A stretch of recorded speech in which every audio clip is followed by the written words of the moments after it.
Hey guys, welcome back to the channel, and for those that are new here on Forgotten Lives, I upload every single Tuesday, so if you're interested in the content, be sure to stick around and subscribe. Also, I hope you guys have notifications turned on so you get all my videos as soon as I upload them. Anyway, let's get into today's story. In the late 19th and early 20th centuries, exhibitions and world fairs were held throughout Europe and North America, where the world's technological innovations and new discoveries were exhibited. In 1904, one of these expositions in St. Louis, Missouri, featured a Congolese man who was subsequently sent to the Bronx Zoo. This is the shameful story of Ota Benga's captivity. Ota Benga was born sometime around 1883 in the forest near the Kasai River in the broad expanse of the Congo in Central West Africa. Benga was born as a member of the Mbuti people, a sub-Saharan African people who are genetically disposed to having a short stature. It was this which later led to Benga being taken to the United States, in addition to the tendency of the Mbuti to sharpen some of their teeth into fangs, a look which gave Benga a savage appearance to white Westerners of the early 20th century. This was a brutal period in the region's history. During the so-called scramble for Africa, which the European powers were engaged in to acquire colonies across the continent, King Leopold II of Belgium had claimed the Congo as his own personal fiefdom. Between the 1880s and the 1900s, a savage system was implemented by the Belgians here, with plantations generating huge profits for Leopold back in Europe. In particular, rubber was hugely sought after, and ivory from elephant tusks. But the Force Publique, a kind of quasi-military police force which Leopold established to administer the colony, used extremely brutal methods, often decapitating Congolese workers who were effectively enslaved if they failed to meet production targets. Those who were adjudged to have taken rubber or ivory for themselves had their hands chopped off. Conditions in the work camps were correspondingly brutal, and there was an exceptionally high mortality rate. Over a quarter of a century, perhaps as many as 1 million Congolese people were murdered through Leopold's regime. Benga was a victim of this carnage himself. We know few of the specific details, but he had apparently married quite young, while effectively a teenager. He and his wife had children quickly, but these were murdered by the Belgian regime at some stage in the early 1900s. Benga only survived himself as he was on a hunting expedition with the Mbuti tribe from which he hailed when the Belgians attacked his village, killing his wife and children. Thus, Benga had already experienced great trauma in his early life, owing to the actions of white Westerners, but more was to follow. In 1903, an American businessman and explorer by the name of Samuel Phillips Werner arrived in the Congo. His appearance there would have grave implications for Benga. According to Werner's own account of what happened in later years, he purchased Benga for a pound of salt and a ream or bolt of cloth. His goal was always to exhibit Benga at the World's Fair, which was to be held in St. Louis in the state of Missouri in the United States in 1904. Werner had been specifically hired to travel to Africa in order to obtain a so-called pygmy, what contemporaries believed were a subspecies of human, akin to dwarves. Following the publication of the findings of Charles Darwin several decades earlier with his landmark study on the origins of species, published in 1859, contemporaries were anxious to find supposed missing links in the evolutionary chain between modern humans and primates, such as monkeys and orangutans. In a typical racist trope of the time, people often believed this semi-evolved primate or half-man was possibly living in the wilds of Africa, a continent about which so much was still unknown in the late 19th and early 20th centuries. The Mbuti people, with their small stature and fanged teeth, would appeal to Werner as people who could possibly be passed off as pygmies at the World's Fair. To conduct this work, Werner had been paid $8,500, a considerable sum for the time, to acquire several oddities of this kind for the World Fair and bring them back to America to be exhibited there. He chose Benga owing to his physical characteristics. Standing at just 4 feet 11 inches and weighing just over 100 pounds, he was small enough to pass for a pygmy back in America. Moreover, with his sharpened fanged teeth and Congolese manners, Benga would make an impression on the hundreds of thousands of visitors to St. Louis. Having acquired Benga and several other individuals, effectively as slaves, decades after the practice had allegedly been abolished throughout the Western world, Werner headed back to America. The following year, in 1904, the World Fair was held between the 30th of April 1904 and the 1st of December 1904. While such world fairs were often designed to showcase an extensive range of technological marvels and other societal accomplishments, Benga was exhibited as part of a large menagerie of humans from across the world, one which included Native Americans, Filipinos, and Africans, the most famous perhaps being the Apache Indian chief Geronimo, a medicine man and warrior who in the second half of the 19th century had led Native American efforts to resist the colonization of the region of the United States, approximating to New Mexico and Arizona. Benga was exhibited here as a pygmy, but the attempted ruse was soon being ridiculed.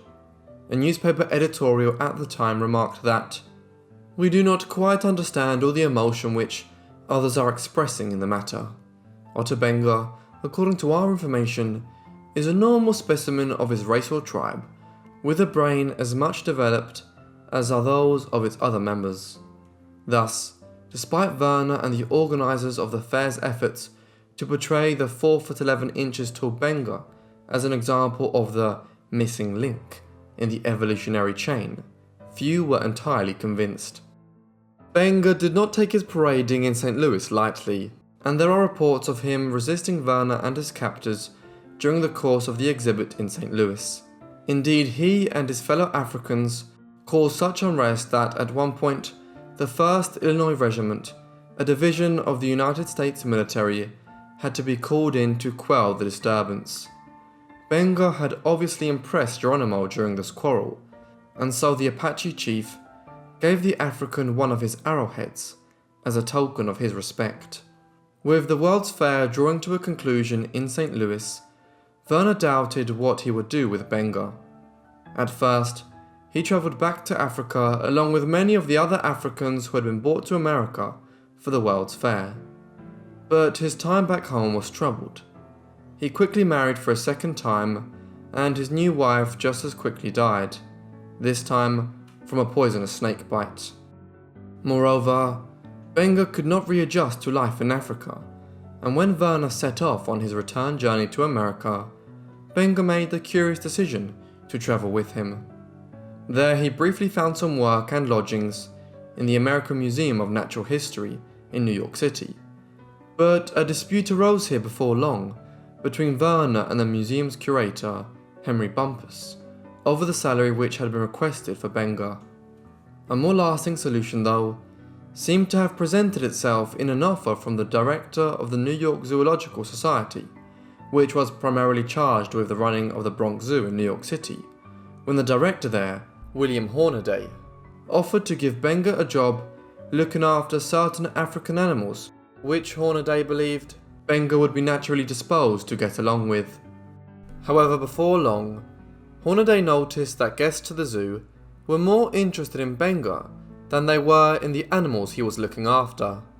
As a result, he decided to make an exhibit out of Benga. The first day of the exhibit was on the 8th of September 1906, and visitors could find Benga in the monkey house. A sign on the exhibit read, "The African Pygmy Ota Benga, age 23, height 4 feet 11 inches, weight 103 pounds, brought from the Kasai River, Congo Free State, South Central Africa, by Dr. Samuel P. Werner, exhibited each afternoon during September." At the Bronx, Benga was imprisoned in an iron cage. This had been installed at the side of a much larger enclosure which housed the zoo's primates. The implication here was that Benga was a little more evolved than the orangutans and monkeys he resided next to. The conditions here were cruel. As a native of sub-Saharan Africa, Benga was used to warm climates, but this part of the zoo was deliberately kept cool, as the cold temperatures agitated the primates and led to them acting out in a way which generated interest from visitors to the zoo. Perhaps the only thing that gave Benga a bit of happiness was that he became fond of an intelligent orangutan named Dohong, who could perform tricks and imitate human behaviour. From the very outset of his captivity there, Benga's displeasure at his predicament was plain for all to see. Newspaper articles of the time describe him as glaring menacingly at visitors to the zoo. However, the zoo director, William Hornaday, defended the decision to install Benga there, arguing that it paralleled similar exhibitions of humans which were held in Europe during the 19th century. While Hornaday defended his decision to exhibit Benga at the Bronx Zoo, the appearance of the Mbuti tribesmen there was soon generating some controversy. Having learned of it, African American clergymen and other interested parties in New York City and wider afield protested to the zoo bureaucrats and other civic officials. In particular, the criticisms of Reverend James M. Gordon, a supervisor of the Howard Colored Orphan Asylum in Brooklyn, carried weight. He soon impressed on the mayor of New York, George B. McClellan Jr., that Benga's condition was inhumane and a betrayal of black Americans. Consequently, later in 1906, Benga was removed from the exhibit at the Bronx. His tribulations did not end there though. Although Benga wanted to return to his native Africa, he could not acquire the funding or the means to do so. As a result, he spent the next several years in various locations in the United States, finding occasional work. Firstly, this was at the Bronx Zoo, until his continued presence there was deemed unsuitable. Then, he was released into Gordon's care and placed in the Brooklyn orphanage, which he supervised. Then finally, in 1910, Gordon arranged matters so that Benga could begin working at a tobacco plantation in Virginia. In order to make him seem more normal for his surroundings, Gordon arranged to have Benga's fanged teeth capped at this time. He had also learned to speak English by this point. However, Benga's desire to return home remained unabated, and it was his hopelessness at the inability to do this which caused him the final tragedy in his life. Benga had been planning to return home for several years, when in the summer of 1914, the First World War erupted across Europe. As it did, shipping routes across the Atlantic became more perilous, and non-vital trips were often suspended. Consequently, there was little prospect of Benga being able to find passage from America to Congo in the short term. His despair led to his suicide. On the 20th of March 1916, at the age of about 33, Benga engaged in a ritualistic suicide. He built a ceremonial fire, removed the caps which had been placed on his teeth several years earlier, and killed himself with a gunshot wound to the chest. He was buried in an unmarked grave in Lynchburg, Virginia. Ota's story is one which encapsulates many of the cruelties of this time, an age in which Europeans and Americans were reaching for a more scientific understanding of evolution and the world, but during which they committed great crimes against people such as Benga, the alleged pygmy as a result. His story typifies just how inhumane those exhibits were and the consequences they could have. Thank you so much everyone for watching this video on Ota Benga. I hope you found his life interesting, although it was quite tragic. Let me know what you thought of it down below in the comments, and if you have any suggestions, also be sure to leave them down in the comments. Make sure you subscribe and have notifications turned on, as it really helps out the channel. Anyway, that's all from me, so I'll see all of you in the next Forgotten Life.